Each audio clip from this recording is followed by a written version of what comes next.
Hey guys, how's it going? Today we're back again with a mastering tutorial. Very simple and quick way to master your track, but by no means is mastering a simple process. I'm not saying that at all. There's so many different ways to mix, master, engineer a track to get that final product. So today I just want to show a basic way for anybody that's been struggling with the last kind of part of the track to get it out to the label. So I just wanted to show a quick way to load up some plugins and tweak parameters and limit and keep the dynamics, shape the image, all stuff like that. And we all can do it simply through Ozone, along with a couple limiters that I'm going to show you. It's very basic, but it's something I found effective to work that you can throw on your master chain. But let me point out first that your mix down in all your sounds and levels need to be nailed before you even do this, because you need to have your mix down really well done. You know, some guys don't even master their tracks if their mix is so on point. So I can't stress enough that your mix has to be very well done before you get to your master stage. But like I said, we're going to load up Ozone and two limiters also, and then just a couple meters to go along and see what we're reading for RMS levels. But first, I'm going to load up Ozone 6. If you guys don't have Ozone 6, you can follow along with Ozone 5. I believe it's going to be pretty much the same parameters that I'm going to go through. You'll just have to kind of compare back and forth to the other interface. They're very similar, though. But I'm going to play the track up first. This is just my track Ivory before I sent over to Michael Brunn for his mix down. So I'm just going to master this track for example. The entire mix is done, ready to go, and I'm just going to try to get it up to the correct RMS, get the right imaging, keep the dynamics, but get a little bit more of a boost with the compression and limiter. So let me play it out first.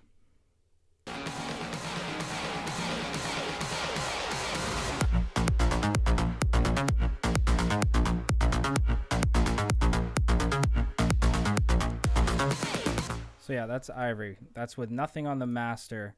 So first I'm going to put on Ozone. You actually can start blank. I'm not going to use the exciter. I'm going to use these four for the most part. Always have the EQ on for obvious reasons. If you want, just use your internal one to kind of watch the, to kind of analyze as you're going. Make sure the analyzer's on at a real-time setting.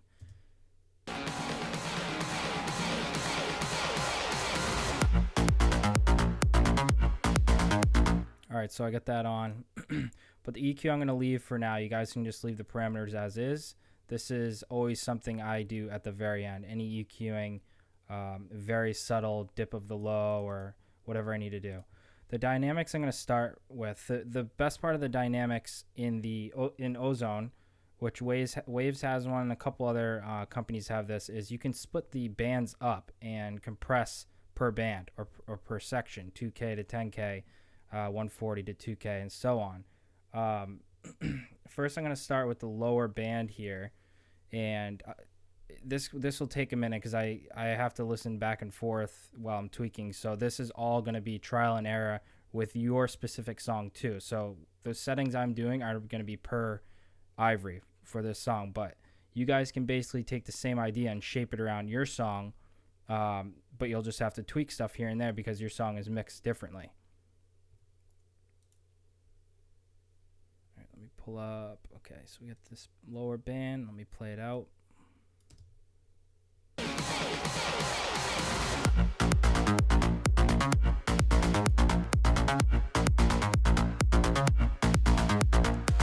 I'm going to start bringing up the gain a little bit on the low end.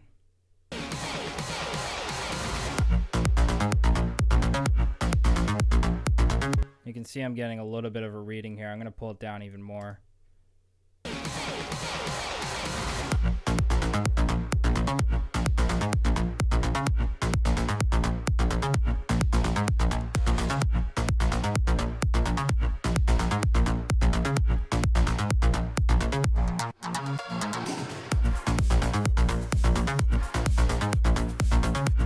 I generally like a little bit of a longer release, not too crazy, but as far as the low end and the mids, I like it to kind of, it just needs to be a longer compression instead of a short, because that's when you get this like weird clipping feeling instead of more of a glued feeling. So I like doing more of a settings like these here. They seem to work out a little better.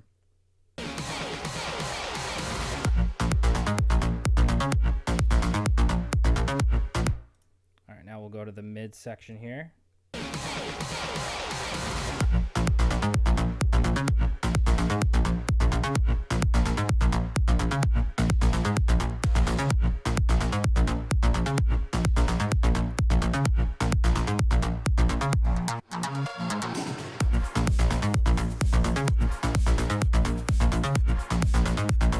Like I said earlier, I'm doing this all just, you gotta trust your ears and go with what you're hearing, because I could tell you guys go copy these settings, and once you paste them in to your own song, it's gonna sound like complete crap, because like I said earlier, you have a completely different mix down. So take these settings that I'm doing and kind of try to apply them, but don't copy them, because trust me, they will not work. Everybody's mix down is different.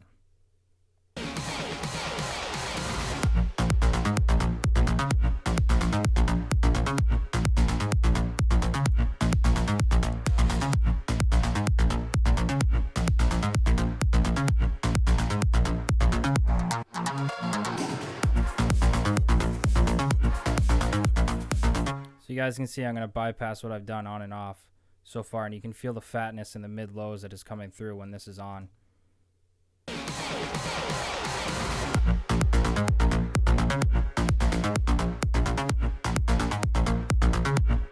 you can feel that subtle difference of the full, basically that compression is making that glued full feeling in the spectrum that I've done so far. Up here, it's basically going to be the same thing. Let me go through it. So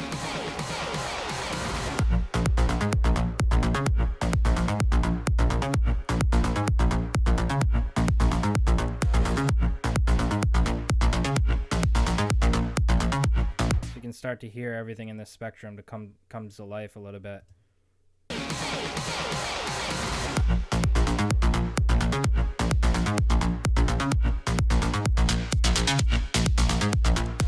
And sometimes as you're mastering, go to an extreme where you hear too much, and that's when you know you can dial back a little bit and try to find that sweet spot.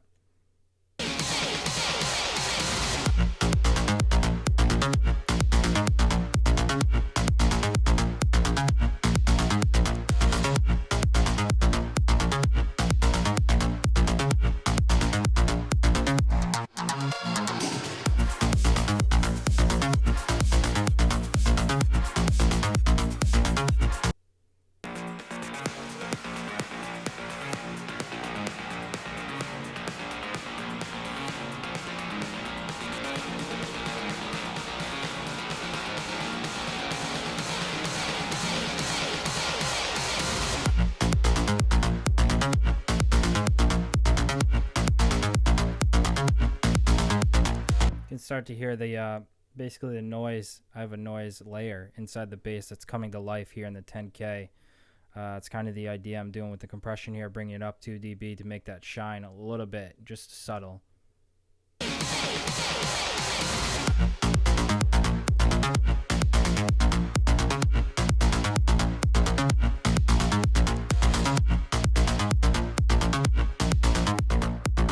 So what a difference, right, with the dynamics. Just staying in this tab for 5 minutes now has made a dramatic difference on the drop already.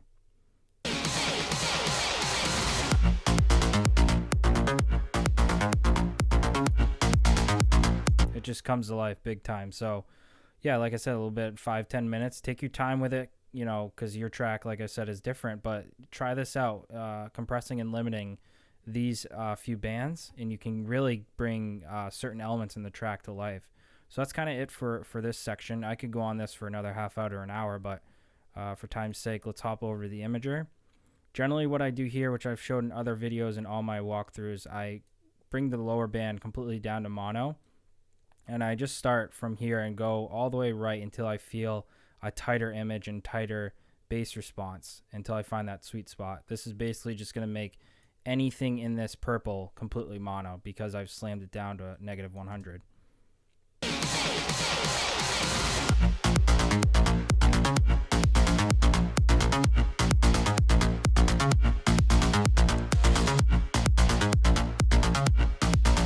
So I'm kind of liking the 150 to 200 range. You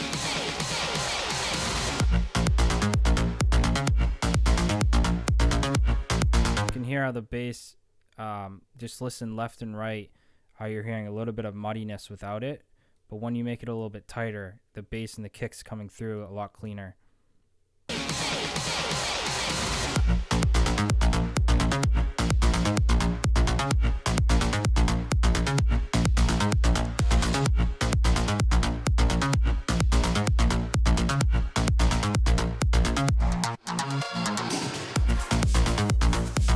Again, mess with these per your song. This can make a dramatic difference also in the mastering. The image is so important to making a song have clarity and punch. Again, nail your mix down, but this stage here can really make a difference to the end result. It's crazy how much the imagery can really improve the song. I'm going to get to the maximizer. Basically, this is going to bring us up a dB or two. It's nothing crazy. It just gives an extra character of to the mix. And you want to mess with the smooth, low, and transparent because this is going to give a different kind of output in a way. The maximizer is just going to bring it up a little bit.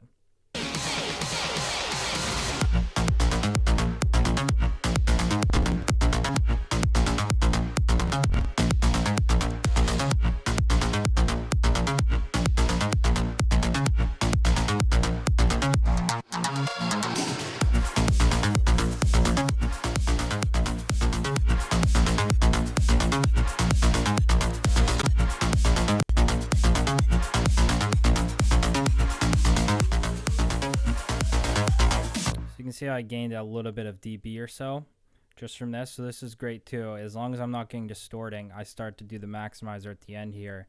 But these are more kind of really all I use in Ozone, these four here, because then I go over to the FabFilter Pro L, which I think everybody probably has, and I put two limiters. I pass it through the Pro L into AOM invisible limiter, which I do next. So I'm going to start with this, and I'm just going to, the only thing I do with this, you can start on a default setting, go through the presets if you want, mess with it, but I simply only use this to gain about a dB, or depending on my mix, you'll see here when it's hitting red, that's usually when you want to back off. You don't want to squash a sound or go too far, so we're just going to be looking for the red.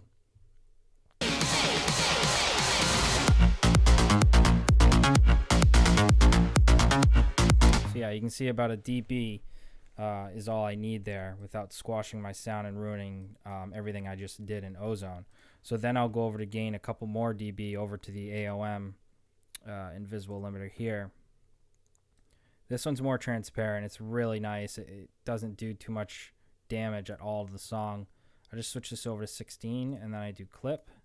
And now I'm going to basically do the input and output gain until I reach a comfortable RMS. So open up a meter that you guys have in your DAW where you can see the RMS reading, and you'll be able to see that in the light blue here.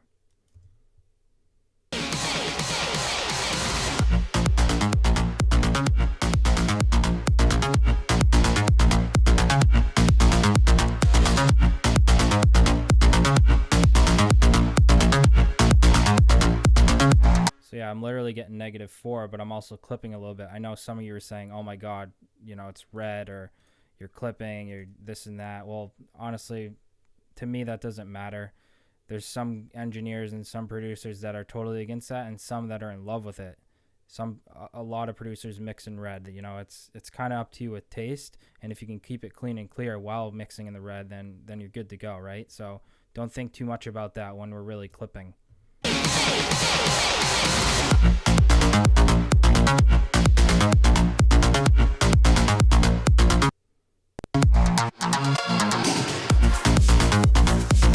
Yeah, so we're sitting at a really steady -6, -5, which is more than loud enough. You generally don't want to be lower than -7, and you don't need to be higher than -5. So if you're sitting in this range, then when a DJ is mixing your track, they don't have to mess with the gain too much. It should flow right into the general overall gain that the DJM has. So that's kind of a good setting to sit in, is the -6 range, and I think we've got that pretty good here. Generally, if I start feeling a little bit too much of a distortion or things are too hot, then just simply go back in your mix down, find your kick drum, and start dialing stuff back until you find that solid, happy medium where everything fits good, So That's kind of the best thing about mastering in your in mix. You can kind of adjust levels pretty easily, but I also do recommend mastering outside of the in mix with one wave. Mess with it and do trial and error and see what works best for you. But I tend to go back and forth per song, and each song is different as far as the mastering stage. So just mess with it and see if this helps you guys out. Feel free to inbox me though, because I can send you guys over more settings or try to walk you through your track if you're having a little bit issues with it. Again, just try to nail your mix down first, and then worry about this. Because if your mix down's a little bit messy and you're struggling with that, then your master stage is just going to give you a headache. So just try to get that done as well as you can. Then get to the mastering and just kick ass on it. All right, so hopefully you guys learned something. Keep doing well, and feel free to inbox me if you have any questions. Thanks a lot, guys.